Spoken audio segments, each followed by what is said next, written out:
Hello shining ones, Magus here on a beautiful day in Asha. If you're brand new to the channel, we're Zoroastrians. We are the Magi. There's a couple things I want to share with you today in my meditation.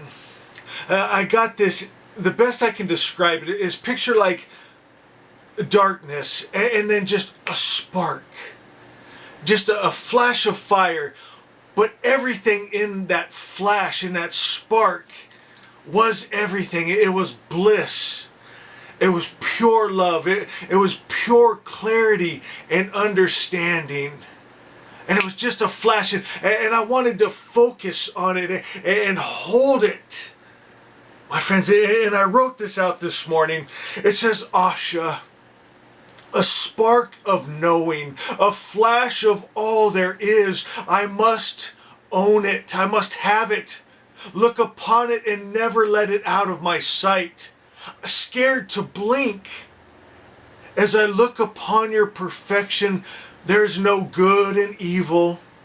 You transcend those worldly concepts. Your bliss is whole and complete. The idea of gods and devils, worship and sacrifice have no meaning for me anymore.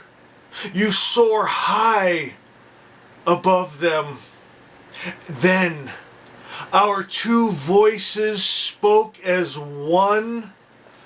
My pure light, my pure love, you are my Asha, perfect perfection, all that will ever be, you and me.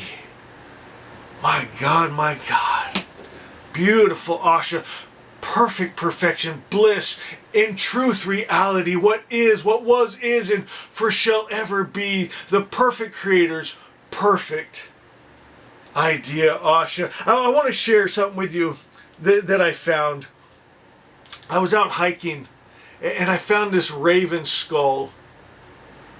And I thought it was so beautiful. The ravens I have a connection with here. Here on the property, there's a raven nest.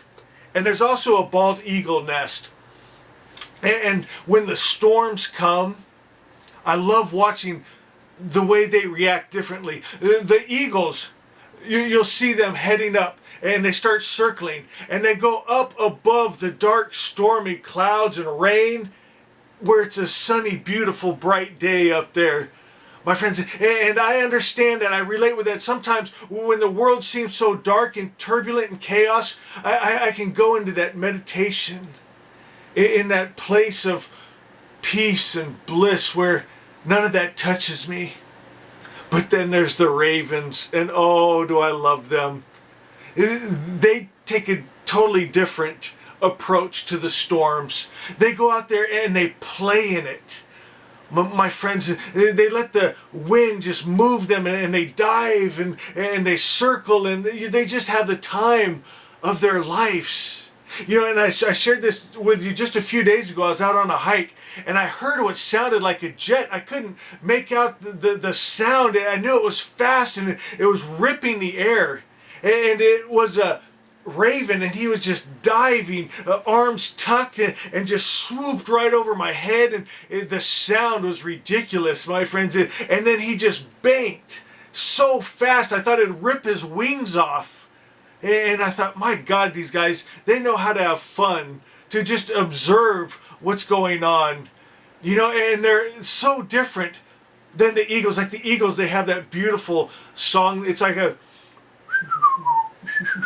song that they do, and then the crows and the ravens right there just like you know. And I love that because that's how I feel sometimes, my friends. And I think they're so amazing. I love to watch them play. I had one right out here on the property, and he had what looked like a piece of foil from someone's lunch or something. He had the best time with that little piece of foil. So I love the crows and the ravens. And so, but as I found this skull, couple things were going through my mind. One, I wanted to wash my hands really bad, like OCD style.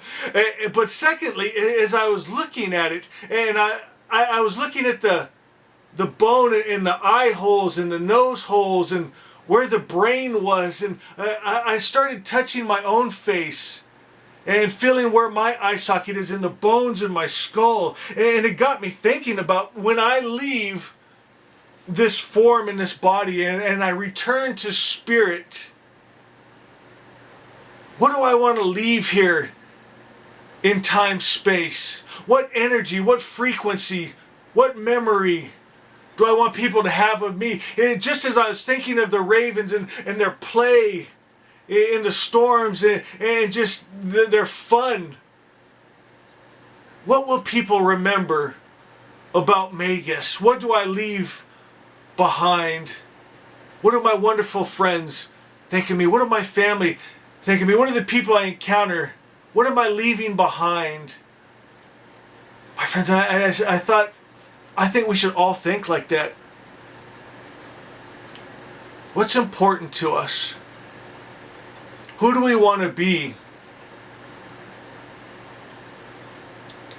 For myself,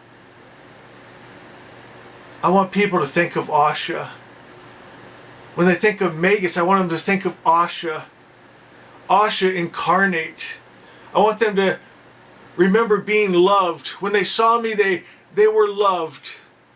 And then they felt safe in Asha. I want them to think of me as the one that brought the message of the pure spirit, the unmixed spirit that was just good and brought so much peace and joy and that transcended those wrong ideas and beliefs. I want them to think Asha is. I want them, when they think of me, to think of a little orange book called Asha. Asha is. I love you guys. Be blessed. And we'll see you next time.